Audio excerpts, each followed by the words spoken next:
안녕하십니까, 여러분? 벌써 마지막 시간인데요. 마지막 시간이기 때문에 제가 정말 꼭 하고 싶은 말을 준비해서 제가 그 말씀을 전달하고 싶은 마음이 간절합니다. 기도의 생활, 그리고 찬양의 생활. 저는 어려서부터 기도가 참 싫었어요. 왜냐? 억지로 하니까요. 여기서 여러분, 정말 이것은 우리 안식일교회에서 조심해야 될 문제입니다. 어린 아이든 어른이든 억지로 시켜가지고 뭐가 된 적이 하나도 없습니다. 뭐가 된다고 해도 문제가 일어날 수 있어요. 그렇죠, 여러분? 우리가 자유를 가지고 싶은 하나님께서 주신 마음입니다. 이 심리학적인 연구 내용을 많이 보면은, 정죄를 하거나 억지로 시켜가지고 제대로 배우는 것이 없다고 이게 많이 나오고 있습니다. 제 딸내미가 있는데 그림 그리는 걸 좋아해요. 그래서 이 그림을 보니까 처음에는 그냥 선인장 많이 그리더라고요. 선인장, 그것도 똑같은 선인장. 지금 나이가 13살이거든요. 그러니까 어리죠. 티네이지인데. 그러더니 어느 날 갑자기 좀 그림이 좀 바뀌기 시작해요. 뭐 태양도 좀 그리고. 그래서 내가 제 장모님이 화가세요. 뭐 유명한 화가는 아닌데 예술 그 그림 그린 걸 전공하시고. 그래가지고 내가 제 아내한테 야, 어머님한테 좀 가르치게 하자고. 그랬더니 에스더가 그러면 안 된대요. 벌써 얘기를 해봤대요. 그래서 제가 제 딸 캐라한테 너 그림 좀 배우고 싶니? 하고 이렇게 물어봤습니다. 그래 날 딱 쳐다보더니 아빠가 나한테 그림을 가르치고 배우게 하는 순간 난 그림 안 그려. 깜짝 놀랐습니다. 배우길 싫어해요. 왜 그러죠? 사람 마음이 왜 그러죠? 연구 내용에 보면은 어린 아이들을, 그림 그리는 아이들을 그냥 재미로 그리게 놔둔 아이들은 그림을 오래 그려요. 그런데 보상을 준비해서 그림을 그리는 시간, 이걸 그리면 내가 예쁜 보상, 뭐 딱지 같은 거, 레코그니션 그런 걸 주는 아이들은 그림을 더 오히려 안 그린대요. 그렇죠? 우리가 기도하고 찬양만은 여러분 우리가 우러나는 마음으로 해야 됩니다. 틀을 잡아주는 건 괜찮아요. 이제 기도의 시간입니다. 틀을 잡아주는 건 괜찮아요.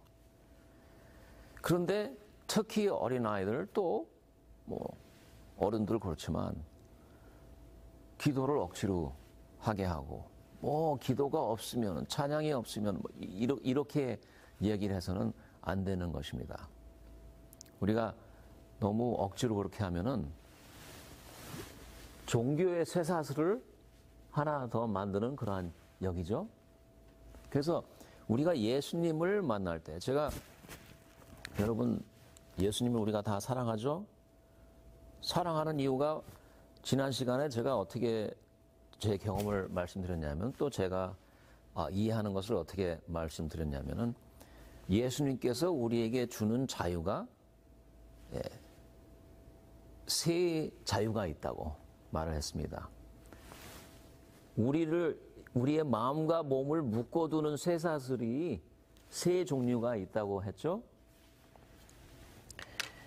예수님을 만나게 되면 그 쇠사슬에서 우리가 풀리면서 자유를 찾게 되는 것인데, 자유는 간단하게 말해서 무엇이라고 정의를 할 수 있느냐면은 선택권입니다. 내가 선택할 수 있는 선택권입니다. 나의 권리예요. 그런데 무슨 선택을 하느냐? 여러분, 정말 자유를 누리고 싶은 사람 마음이 있습니다. 내가 내 몸과 마음을 자유자재로 움직여서 무언가를 하고 싶어요.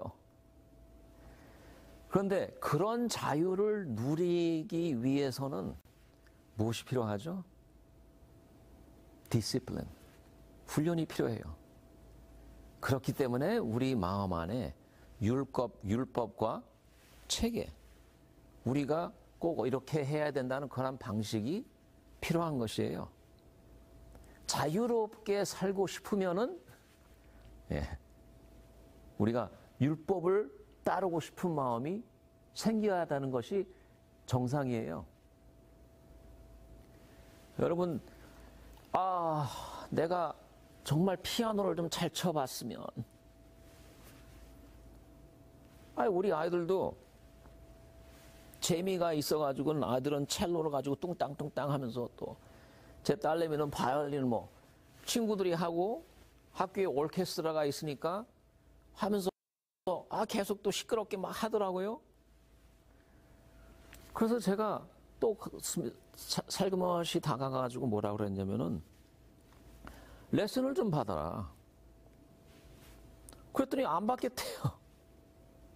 그래서 제가 딸내미한테 무엇을 설명했냐면은 네가 바이올린을 잘 타고 싶으면은, 잘 치고 싶으면은 레슨 없이는 불가능하다고.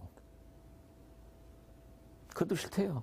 그래서 제가 무엇을 설명했냐면은 우리가 정말 바이올린을 통해서 아름다운 음악을 키우고 싶어요. 그러한 자유를 가지고 싶으면은 투자를 해야 됩니다. 훈련이 있어야 돼요. 또 가르침을 배워야 돼요. 그렇죠? 그래서 이게 참 복잡한 저거입니다. 예술 같은 거, 이런 것들은 섣불리 가르쳤다가는 이거 관심이 없어가지고 아예 안 해요. 바이올린이나 무슨 악기나 이 운동 같은 거는 제대로 안 배우면은 엉터리가 됩니다.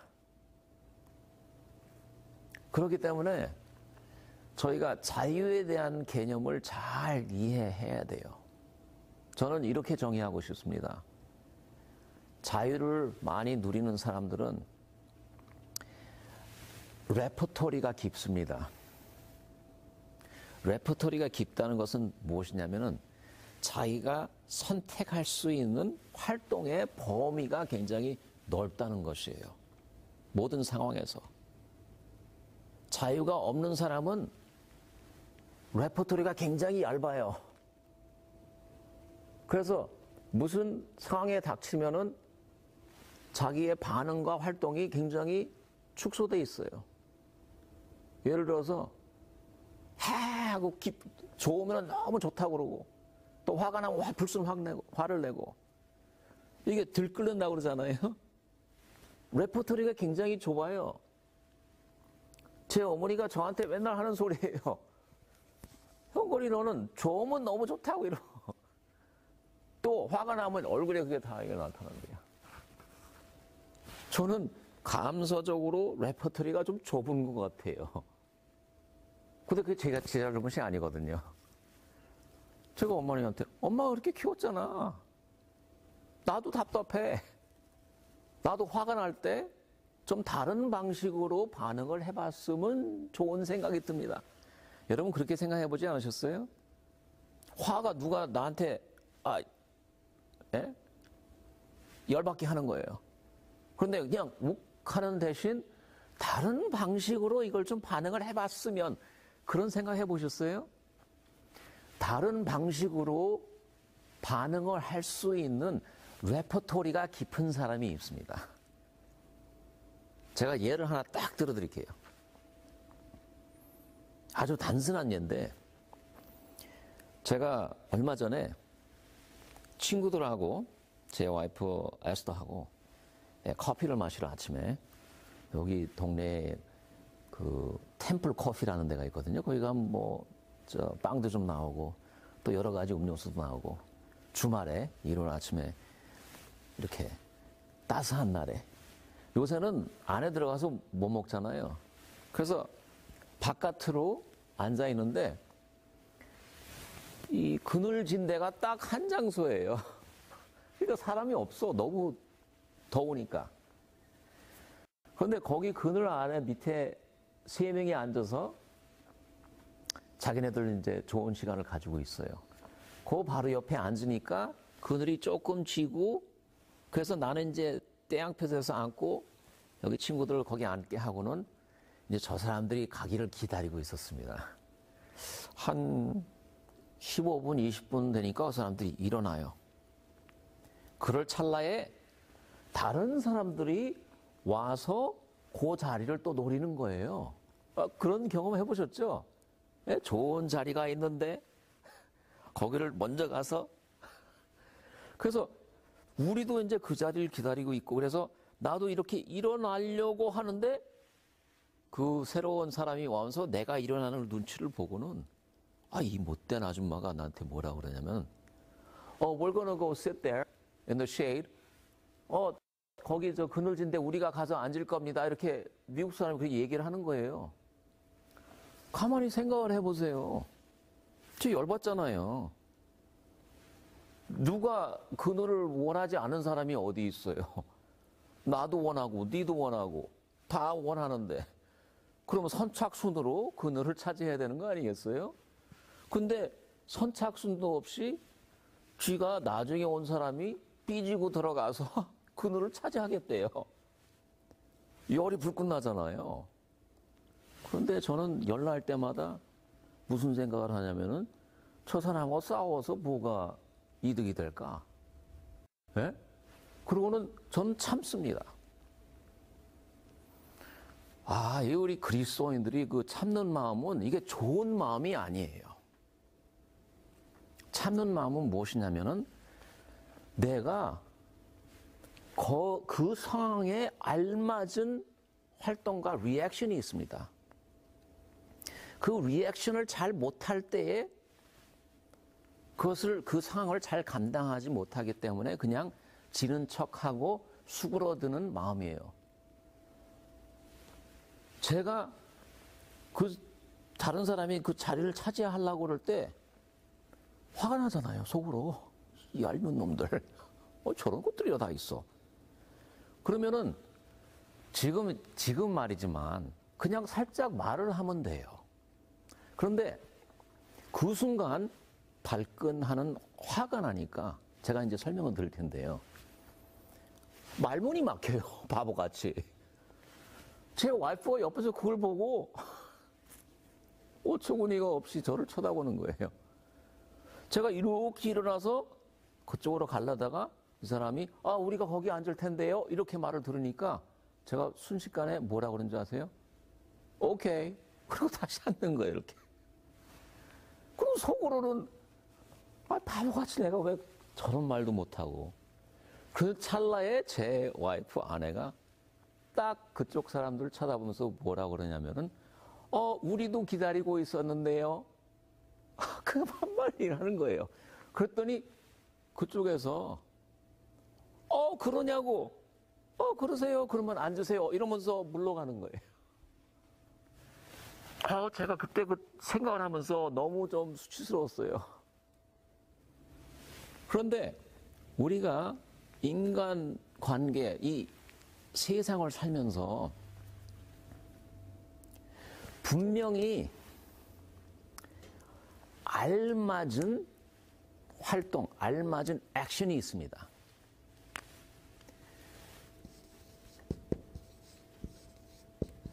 right action. 모든 상황에 대처를 해서 우리의 반응이 그 상황에 적합한 리액션하고 액션이 있습니다. 그러한 액션을 잘 선택하고 잘 할 수 있을 때, 잘 시행할 수 있을 때에 우리가 자유를 느낄 수 있는 것이에요. 그런데 제가 잠깐 화가 났다고 그랬잖아요. 왜 화가 났을까요? 염치가 없어, 이놈들이. 그렇죠? 생각해 보세요. 우리도 나도 분명히 이렇게 일어나는 걸 봤는데 염치 없이 사는 사람들이 많더라고요. 이 세상을 제가 한 50년 살아보니까 염치도 없게 차지하는 거예요. 이건 안 되지. 화가 납니다. 화가 납니다라는 것은 하나의 뭐죠? 이모션입니다. 한국말로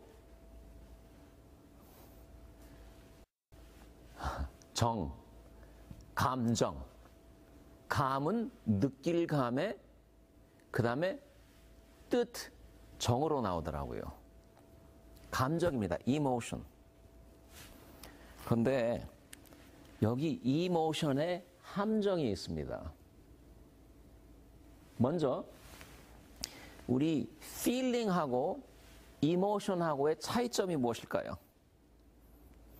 느낌하고 감정의 차이가 무엇이냐면 느낌은 의식적입니다.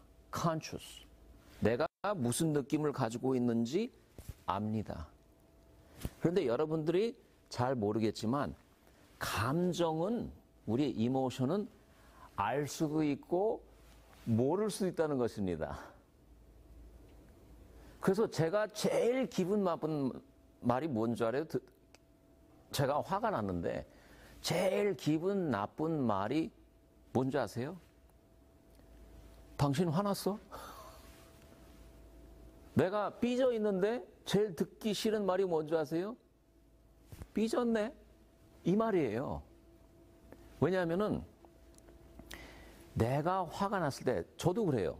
화가 났을 때 내가 화가 났구나 하면서 아는 사람이 굉장히 드물대요. 화가 났는데도 자신이 화가 났는 줄 모르는 것이에요. 그래서 정서, 이모션, 제가 이제 일부러 이걸 띄웠었거든요. 나중에 설명드릴게요. 정서,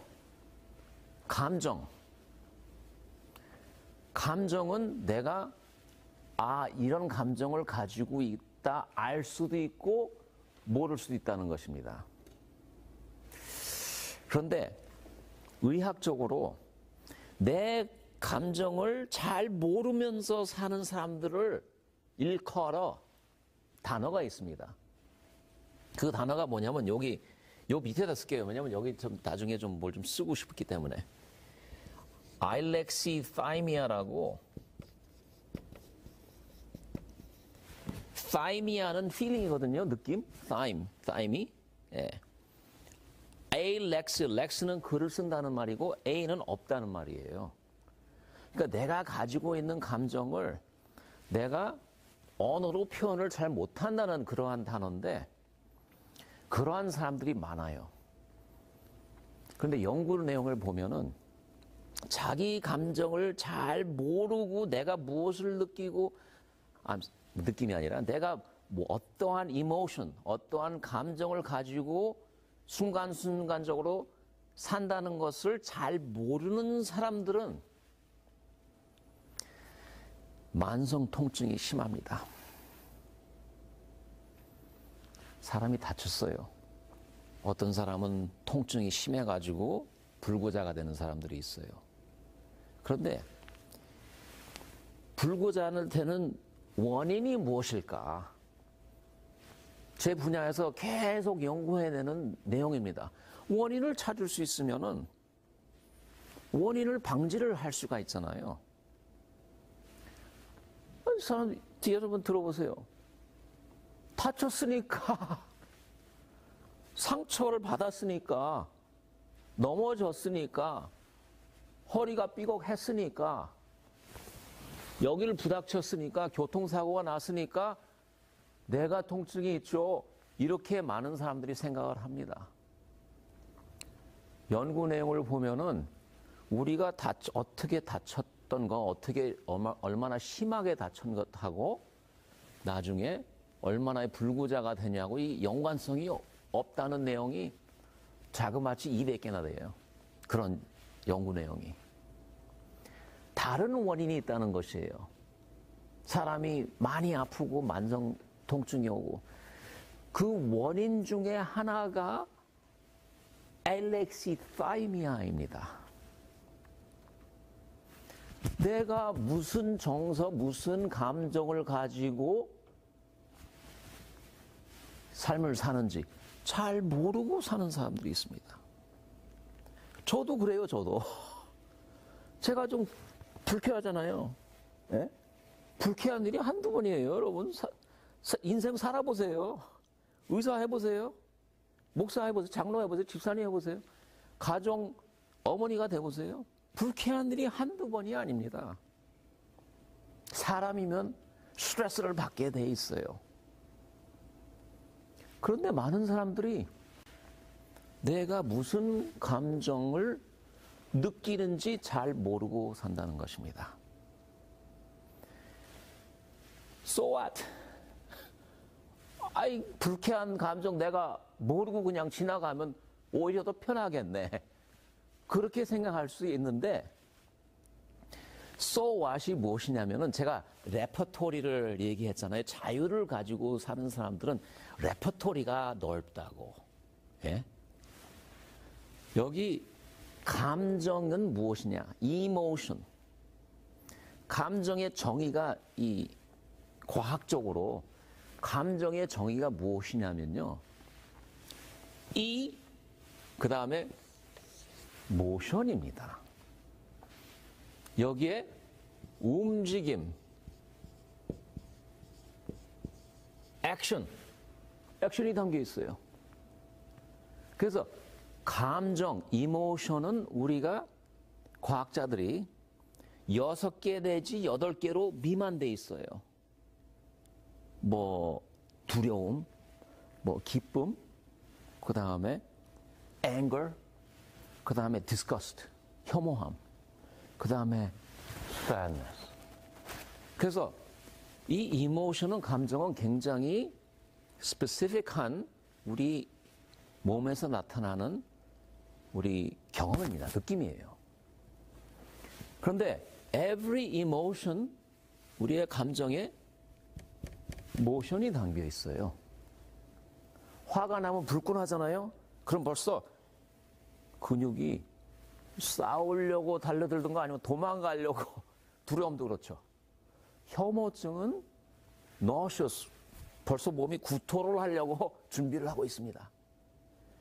그래서 운동적인 액션이 담겨 있는 것이 감정이에요. 패션도 그렇잖아요. 패션, 하고 싶은 마음. 가만히 놔둬도 지가 알아서 막 하는 거. 예? 제가 늘 얘기를 하지만 교회 참석하시는 제 친구들 보면은 교회는 느닷이 늦게 옵니다. 그런데 골프 약속을 하잖아요. 그러면은 늦게 오는 사람이 거의 없어요. 보통 한 1시간쯤 일찍 와가지고 연습하고 몸도 풀고 왜? 하고 싶은 마음, 감정이 뜨면은 저절로 우리가 움직여요. 그런데 알렉시타이미아, 내 감정을 잘 못 느끼고 내가 이런 감정을 가지고 있구나 이런 생각을 잘 못하는 사람들은 리액션이, 이 모션이 저절로 움직인다는 것입니다. 내 생각, 내 통치죠. 통치가 아니라 내 통치, 내 컨트롤을 벗어 넘어가서 저절로 움직인다는 것이에요. 이게 문제예요. 이게 레퍼토리가 좁다는 말이에요. 이 레퍼토리가 너무 좁은 사람들은 우리가 어떻게 하죠? 조심해. 건드리질 못해. 내가 뭐 조금만 실수를 해도 레퍼토리가 굉장히 좁아요. 이 레퍼토리를 늘리려면은 우리가 어떻게 해야 될까요? 우리가 어떻게 해야 될까요? 우리가 내가 무슨 감정을 지금 느끼고 있다는 것을 파악을 할 수가 있어야 됩니다. 그리고 내 감정에 묶여가지고 사는 나의 인생의 이 쇠사슬을 끊어서 자유를 찾을 수 있어야 돼요. 그래서 자유란 선택의 여지가 많을 때, 내가 화가 나든 슬프든 그 다음에 아픔이 있든 모든 받는 이 스트레스가 들어올 때 내가 반응할 수 있는 선택의 여지가 넓으면은 자유입니다. 이것을 바로 예수님이 우리에게 허락하시고 주시는 선물이에요.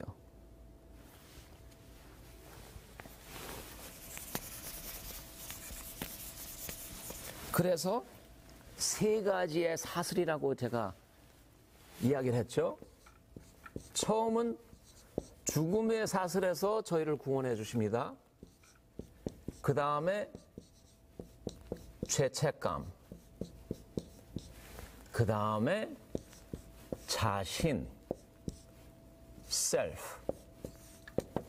여러분, 이 자신, 내 자신 되게 무서워요. 우리 자신을 해치는 동물은 인간밖에 없습니다. 여러분, 자신을 제일 조심하셔야 돼요. 내 자신, 내 감정에 묶여서 내 활동, 노예가 무슨 뜻일까요?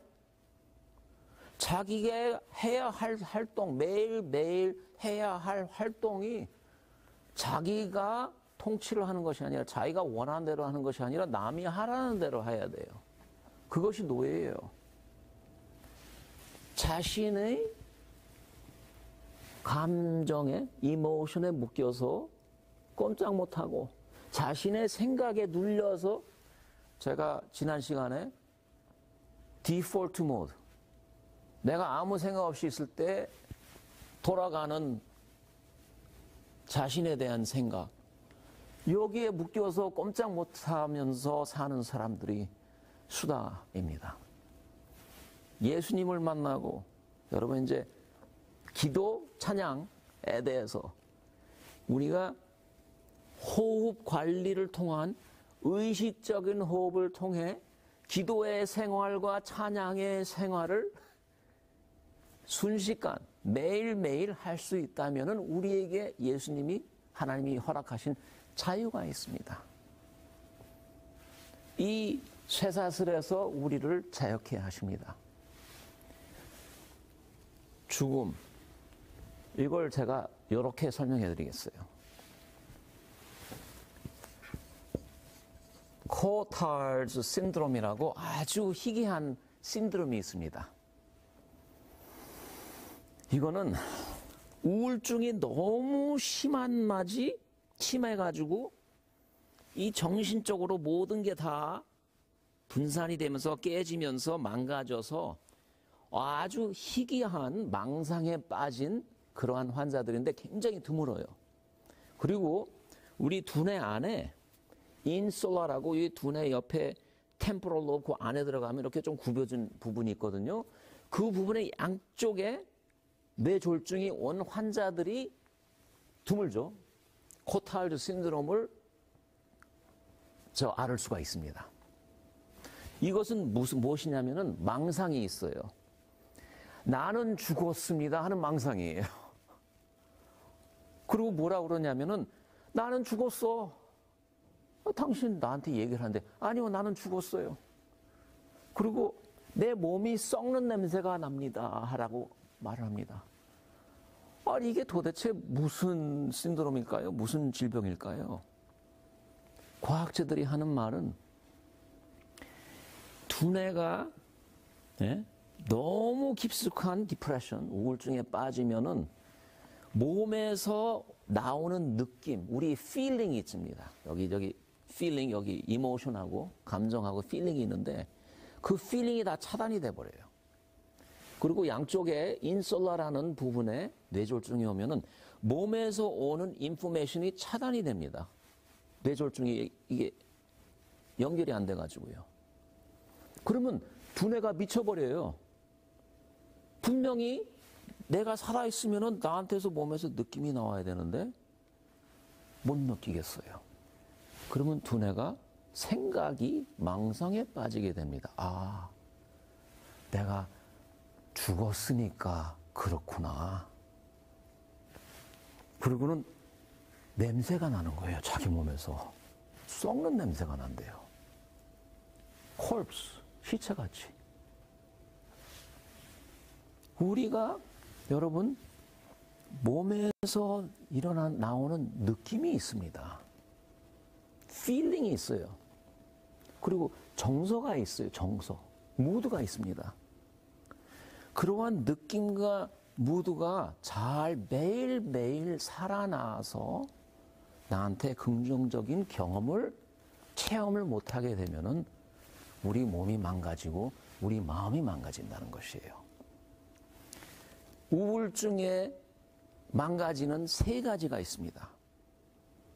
느낌이에요. 느낌이 망가졌어요. 첫째는 내가 못생겼다는 생각입니다. 여러분 생각을 해보세요. 제가 1분을 가지고 설명드리겠어요. 제가 이거에 대해서 많이 생각을 했거든요.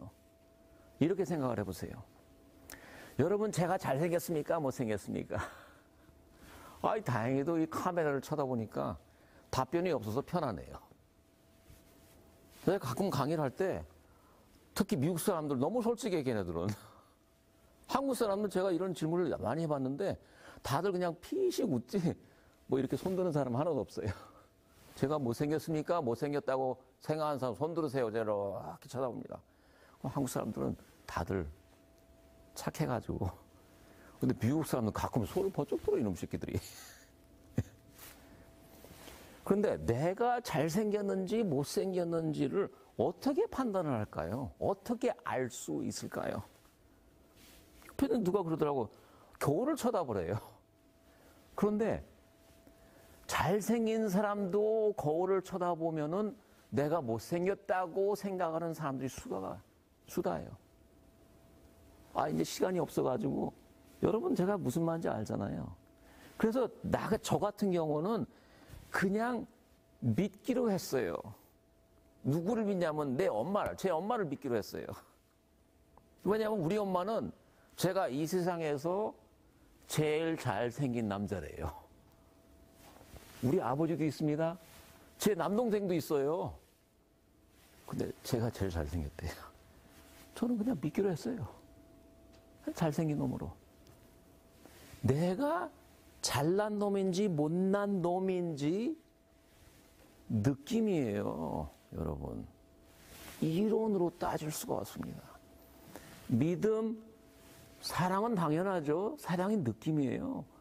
그래서 요새는 한국에서 무슨 운동했냐면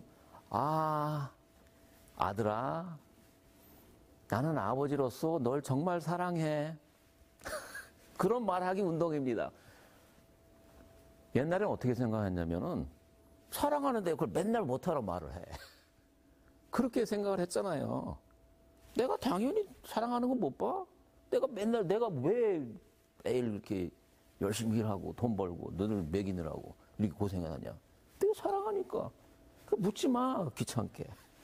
이런 태도를 가지고 살았는데 우리는 아이들한테 정말 중요한 것은 느낌이에요, 여러분.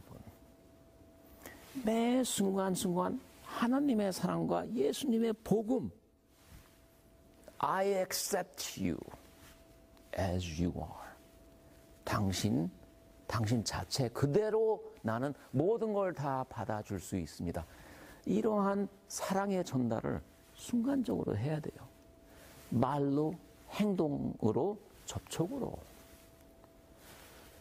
그래서 우리가 디프레션에 빠지고 이 코탈진 이건 아주 익스트림 케이스지만 디프레션에 빠진 이유는 매 순간순간의 느낌이 그지 같아.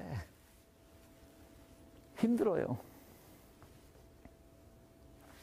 그래서 내가 매 순간 어떠한 느낌을 가지고 사는지 아주 중요합니다.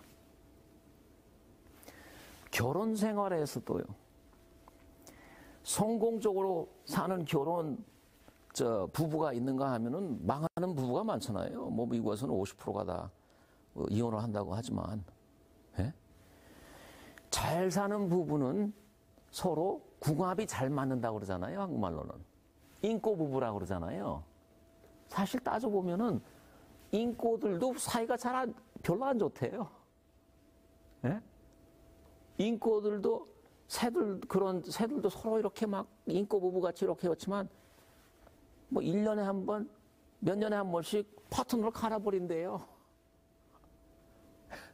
예? 그리고 궁합이 잘 맞다는 것은 무엇이에요? 서로 잘 어울리고, 그 다음에 관심, 그 다음에 서로 하는 이런 활동, interest, 이런 게 comparable 하다는 뜻 아니겠어요? 서로 잘 맞다는 것이. 연구 내용을 수백 개를 봐도 뭐 성격이 비슷해서 잘 사는 게 아니에요. 취미가 비슷해서 잘 사는 것이 아닙니다. 뭐 종교가 꼭 같아가지고 잘 사는 것도 아니에요. 사실 종교는 참 중요해요. 그 중에 그나마도 종교는 중요합니다. 그래서 화이트부인이나 말씀에 결혼만은 우리 교회 안에 사는 것이 좋다고 저도 동감을 합니다. 그런데 서로 잘 맞아서 이 부부가 행복하다는 것 절대 아니래요. 무엇이 중요하냐면은 서로 공유할 수 있는 매 순간순간의 느낌입니다. 서로 재밌어 해요. 서로 같이 여행 다니는 것도 좋아합니다. 서로 음식을 서로 나누면서 그래 맛있네 대화. 매 순간순간 느끼는 그 느낌이 쌓이면은 이거 끊어놓지를 못해요. 제가 이 연구 내용을 보고 얼마나 기뻐하는지 모릅니다. 왜냐하면 제 와이프하고 저하고는 맞는 사이가 아니에요. 제 와이프는 개신교입니다. 종교도 안 맞아요. 잠자는 시간도 틀려요. 저는 9시 반이면 좀 잠을 잤으면 좋겠어요. 그랬더니 제 와이프가 저한테 뭐라고 하면 노인네나 그렇게 일찍 잔대요.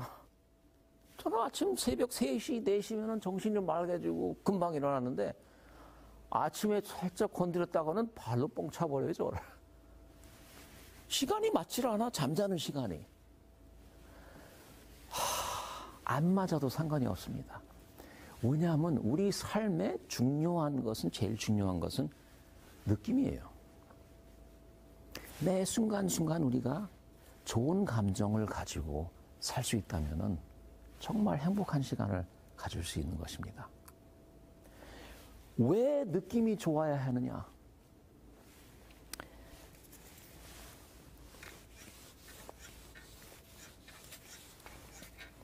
right action입니다. 우리 그리스도인 생활하면서 열매가 없는 삶은 정말 쭉쟁이의 믿음이죠. 쭉쟁이의 신앙이죠. 우리 그리스도인 종교하고 이 불교에서 명상을 많이 하잖아요. 차이점이 뭔지 아세요? 우리 그리스도인 종교는 seeking, 구함이 있습니다. 원하는 것이 있습니다.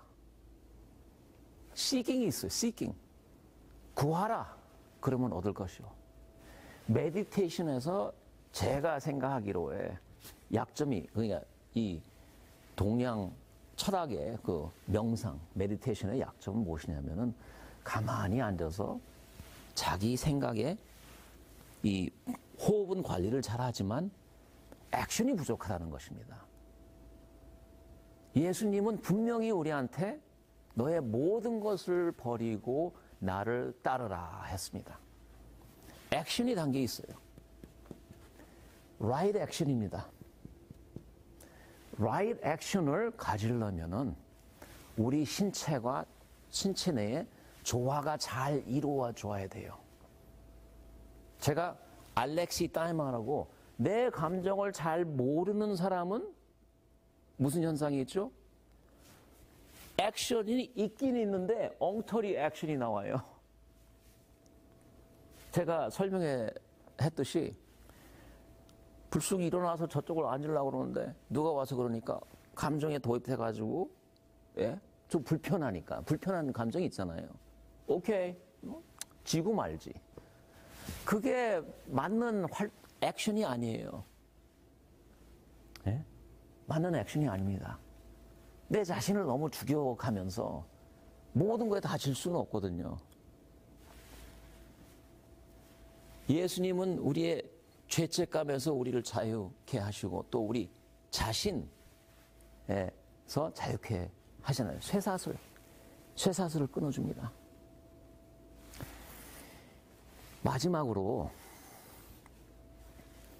이 right action이 제대로 나오려면은 우리 몸과 마음, 우리 허파하고 우리 심장이 제대로 이 순박이 잘 맞아가지고 우리 몸이 디시전 메이킹을 잘 하게 해주는 그러한 것이 있습니다.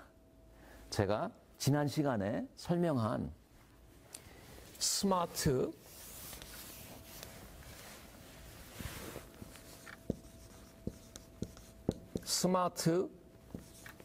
베이거스 너브, 현명한 미주신경. 요새는 그것을 잴 수 있습니다, 여러분. 제가 딸내미가 있거든요. 언젠가는 분명히 제 딸이 한 10년, hopefully much later 있으면은 자기 남자친구를 하나 데려올 것 같아요. 아, 제 딸이 이쁘거든요. 그러면 제가 남자친구 그놈을 머리카락을 몇 개를 딱 뽑아서 그놈의 유전을 좀 알아보고 싶습니다. 왜냐하면 요새 옥시토신 유전이 있잖아요. 옥시토신을 만들어내는 유전이 있습니다. 그런데 그 옥시토신을 조절해주는 또 유전이 옆에 있어요. 근데 어떤 사람은 그게 코피가 2개 반복되어 있는가 하면 어떤 사람은 7개, 8개가 있어요. 7개, 8개가 있는 사람들은 대체적으로 바람을 안 핀대요. 그래서 유전을 좀 알아보고 싶어요. 이놈이 어떤 놈인지. 두 번째는 그 사람의 심장이 어떻게 뛰는지 기계에 좀 흡급을 해서 HRV, 심장 박동수 변이도를 좀 알아보고 싶어요. 이것은 무엇이냐면은 모든 사람이 심장이 하루 뛰는 걸 볼 때 심장 박동수가 올라갔다 내려갔다 이렇게 흐름이 있대요. 우리가 무엇을 생각하고 무슨 활동을 할 때마다. 그런데 어떤 사람은 박동수가 굉장히 좁아요. 변이도가. 그리고 어떤 사람은 더 넓습니다.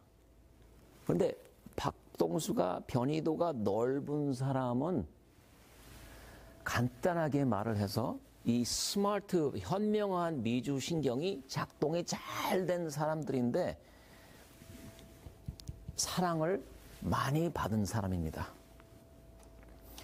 이 박동수가 넓은 사람들은 정서적으로 감정도 더 풍부하고 그 다음에 무슨 스트레스를 받거나 이런저런 일이 일어나도 그걸 잘 감당하는 것입니다. 이 심장 박동수 변이도를 늘리는 방법이 뭔지 아세요, 여러분? 과학책에서는 다르게 나오지만, 과학책에서는 다른 언어를 쓰지만 기도와 찬양입니다. 호흡 조절입니다. 의식적으로 가지고 우리가 쓰는 쉼이고 우리가 가지고 있는 생각을 얼마나 잘 컨트롤할 수 있느냐에 따라서 심장 박동수 변이도가 넓어진다는 것입니다. 그래서 저는 그거를 꼭 알고 싶어요. 앞으로 지금 3분인가 5분 남았는데요. 예, 5분 남았는데요. 여기 슬라이드를 보면은 예? 그림이 많이 나오거든요.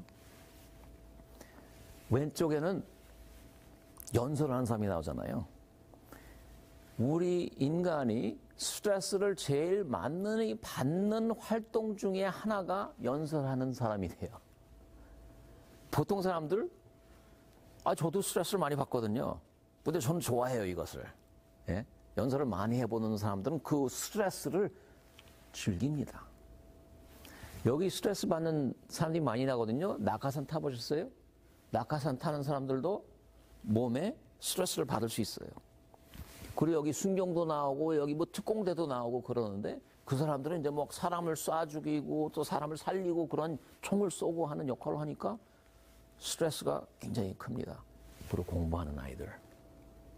그런데 무엇이 참 특이하냐면은 이러한 stressful activity, 예? 좀 긴장이 되는 그러한 활동이잖아요. activity. 스트레스를 더 많이 받는 사람이 그런 활동을 더 잘한대요. 무슨 말이냐면은 이 심장 박동수하고 이 손에 땀을 쥔다고 그러잖아요. 스트레스를 받으면은 그것도 그렇고 그다음에 코르티졸. 스트레스를 받으면 우리 몸에서 뿜어 나오는 코르티졸하고 아드레날린이 있습니다. 그것을 잴 수가 있어요. 이런 활동을 하는 사람들, 스트레스를 받는 사람들.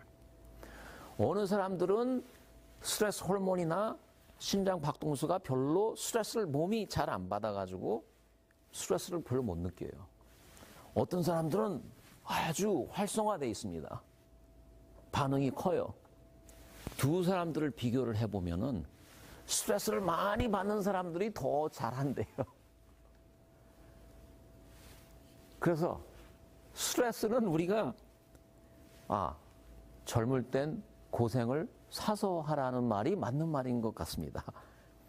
그래서 우리가 스트레스를 받아서 막 anxious, 불안감을 가지고 이건 어떡하지? 이것이 좋다는 거예요, 요새 연구 내용은. 그래서 스트레스를 더 많이 받는 사람이 좋고 그 다음에 퍼포먼스가 더 좋대요. 시험도 더 잘 치고 강의도 더 잘하고 그 다음에 순경들, 특공대들이 디시전 메이킹 순간순간에 그것을 디시전을 잘해야지 아군이 누구고 적군이 누구인지 잘 구별해서 적군은 쏴대고 아군은 살리고 뭐 이런 굉장히 스트레스풀한 그러한 시츄에이션이잖아요. 그런데 몸이 스트레스를 받아가지고 막 달아올라온 그런 상태여야지 퍼포먼스가 좋다는 거예요. 스트레스 없이는 저희가 살 수 없습니다. 우리 몸에 꼭 필요한 요소예요. 그리고 스트레스를 많이 받으면서 사는 사람들은 스트레스풀한 액티비티를 많이 받으면서 하는 사람들은 그것을 감당할 수 있다면은 더 삶이 흥미롭고 의미진진하면서 그 다음에 삶을 더 소중하게 생각한다고 합니다. 우리 스트레스를 감당할 수 있는 것은 잠깐의 시간입니다. 우리 정서, 이모션이 딱 뜰 때, 이모션, 여기 단어를 제가 이모션이라고 하잖아요. 이모션. 감정. 모션이 담겼잖아요. 모션의 뜻은 또 무엇이냐면 에너지입니다. 스트레스가 없이는 우리가 활동할 수 있는 에너지가 공급이 안 된다는 것이에요. 왜냐하면 우리가 움직이려면 우리 몸이 에너지를 갖다 줘야 되기 때문에. 그렇죠? 그래서 우리가 생각하는 스트레스를 생각을 바꿔야 돼요. 스트레스를 받을 때는 우리가 담대하게. 그런데 한 가지 정사가 떴을 때 이게 뭔지 모르고 그냥 활동을 하면 안 된다는 것입니다. 그래서 저는 이렇게 생각을 해요. 매 순간순간마다 기도의 생활, 찬양의 생활이 필요하고 우리가 의식적으로 호흡을 컨트롤해야 된다는 것이에요. 그래야만 우리가 잠깐의 시간을 벌고는 우리가 몸에서 나오는 에너지를 가지고 right action을 선택할 수 있다는 것입니다. 고린도후서 12장 10절에 이런 말씀이 있습니다. 내가 그리스도를 위하여 약한 것들과 능력이 뭐예요? 남이 나를 깔보는 거잖아요. 스트레스 받습니다. 궁핍과 핍박과 곤란을 기뻐하노니. 여러분 스트레스 받을 때 기뻐해 보세요. 저는 힘들 때마다 숨을 쉬고 기도하는 마음으로 콧노래를 부르면서 제가 엊그저께 여기 가구를 청소하는 사람을 봤는데 처음부터 끝까지 콧노래를 부르면서 하더라고요. 그래서 당신 이거 몇 년 했어요? 그러니까 35년을 했대요. 집집마다 돌아다니면서 남의 가구를 그냥 이거 청소해 주는 것이 뭐가 얼마나 그게 재밌겠어요. 스트레스 또 얼마나 많겠어요. 그 고객들 비교 맞추려면 스트레스를 감당할 줄 아는 사람입니다. 콧노래를 부르더라고요. 예? 그래서 이 모든 네게티브한 양과 능력과 궁핍과 핍박과 곤란을 기뻐할 수 있는 이 마음은 그리스도인의 마음이고 예수님이 우리 몸 안에 사는 마음입니다. 그 약할 때에 우리가 강해질 수 있기 때문입니다. It makes sense to me. 예? 그래서 우리가 시편 150편 6절 숨을 쉬는 자는 찬양을 하라. 디모데후서 1장 7절 하나님이 우리에게 주신 마음이 있습니다. 근신하는 마음입니다. 근신하는 마음은 무엇이냐면은 몸과 마음을 삼가해서 조심함. 삼가할 근에 삼가할 신입니다. 이러한 마음을 주님께서 주시는 것이에요. 여러분 정말 감사합니다. 이번 5시간을 통해서 우리의 호흡 그리고 기도, 찬양, 우리의 마음가짐, 정서에 대해서 연구할 시간을 같이 토론할 수 있는 시간을 저에게 허락을 해주셔서 정말 감사합니다. 여러분 코로 숨을 쉬죠. 하나님께서 생기를 우리 코를 사용해서 불어넣어 주셨습니다. 내어 쉬는 숨은 천천히 하세요. 이것이 기도의 숨입니다. 찬양의 숨입니다. 의식적인 호흡을 합시다. 예? 생각을 하면서 매일 호흡을 하면서 우리가 신앙생활을 했으면 좋겠습니다. 왜냐하면 호흡은 성령님이 우리 마음에 들어온다는 것이에요. 기도와 찬양의 근본은 호흡 조절입니다. 신체 지능을 접속할 수 있는 유일한 방법은 의식적인 호흡입니다. 하나님께서 주시는 그 많은 복, 그 다음에 우리가 이 세상에 살면서 모든 스트레스를 감당할 수 있는 힘을 하나님, 우리 예수님은 기도 생활과 찬양 생활을 통해서 우리의 매 순간순간 우리가 쉬는 호흡을 통해서 공급을 해준다고 저는 생각을 합니다. 정말 기쁜 소식이죠, 여러분?